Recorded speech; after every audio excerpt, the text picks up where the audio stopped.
Welcome to your next challenge entitled Difference of Max and Min Numbers in an Array. You are to create a function that takes an array and returns the difference between the biggest and smallest numbers. So we have our usual examples. Search through this array and you'll find that -50 is the lowest and 32 is the highest, and you can see there's a difference of 82 between them. Similarly, in example 2, I think your values will be 86 on the high side, 19 on the low, and there is definitely a difference of 67 between those. So, clear enough. Remember, in the previous videos we did one of these for finding a max, we did one for finding a min. In theory, you could use whatever solutions you had, get those two values and subtract them, and we're sort of building on previous work. Feel free to have your chance at it, pause and go. Otherwise, I'm not going to go into the usual where I kind of do the naive thing first and implement everything out myself. We've been over that multiple times. So let's just go into what we know and what we learned. Make this quick and easy.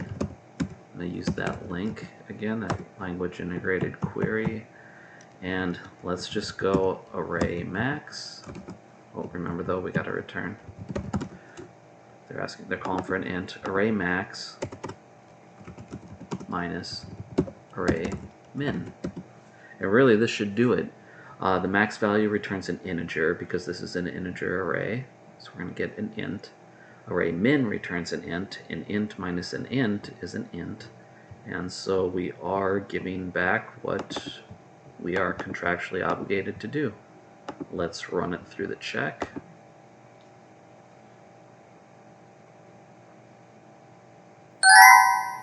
Cool. Looks good. And there you go. Really simple one-liner. Bam.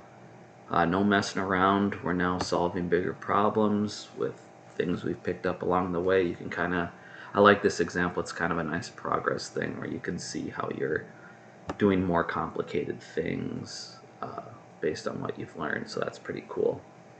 On that note, special shout out to my buddy Rolston. If you haven't seen him in the comments section, the dude's just crushing it. He's kicking a lot of butt. He offers great solutions to these problems, which is very much appreciated, and I hope if you find more good solutions to problems that you offer them up to as other ways to solve things. That's really good. Keep up the good work. Be like him, and that's that.